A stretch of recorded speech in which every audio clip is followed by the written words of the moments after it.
Hey, today I'll be going through my $40,000 portfolio, talking a little bit about the different stocks that I own, why I own them, what I like about them, what I don't like about them, and yeah, let's dive in. All right, so straight into it, you can see the portfolio is worth 43,500. Overall, I'm up close to 6,800, and just on things that I own right now, which I'll get into, down about $1,000.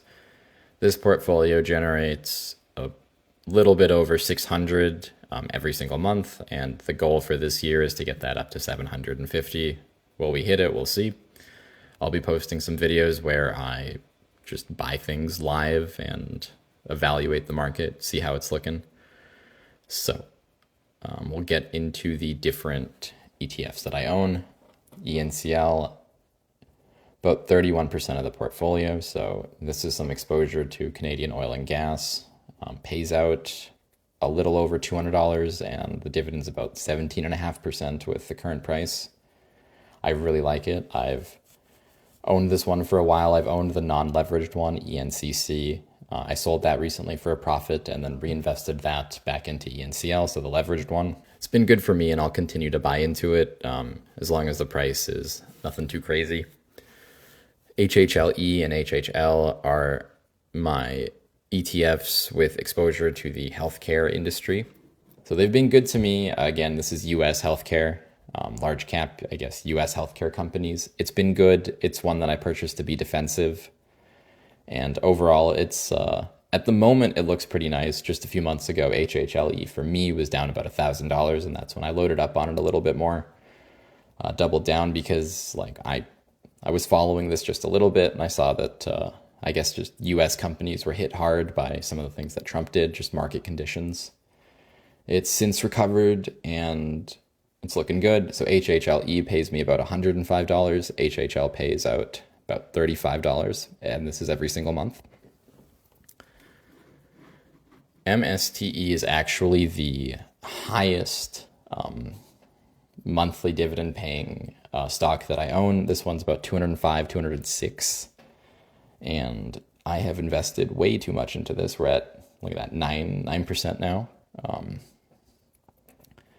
I think the distributions are about 60 to 70% on this, so I'm kind of experimenting with it. If it goes up, awesome. If it goes down, well, we're kind of insured with some of the high distributions that it pays. If they stop paying the distributions, well, that's when I'll have to come up with some sort of exit strategy on this, or just probably take a loss. You've seen that I'm already down $500. That was in the span of, I think I've held this for about 2 months. And this one's just been on a steady decline. However, I do think that by the end of the year, this one will be worth more than $10.87, but who knows? Let's see what happens. We're only $4,000 in, which is possibly $3,000 too much, but we're here now. So vfV, this is the classic S&P 500 index ETF, and I'm looking to add to this every single month. Part of my dividend, so the $600, I'm looking to reinvest into this, possibly 2 to 3 shares per month, and we'll see how many I end up with. It pays a small dividend of about 1%, but obviously I like it for different reasons, just exposure to the S&P 500, and those I would always bet on the companies in there to succeed in the long run. So I own 14 shares in this portfolio. I do have another portfolio where I hold about 36 for a total of 50. And in that portfolio, it's worth about 50% despite just being 5 in this one. I will be slowly adding to it. So we've got some other smaller positions in here. C-Day focuses on Canadian companies. It also has 2 distributions every single month, which I'm testing out. I'm liking it so far. Let's see if they can keep it going. HYLD is another one that I really like. I've bought and sold this at various points in the past few years, and it's been great.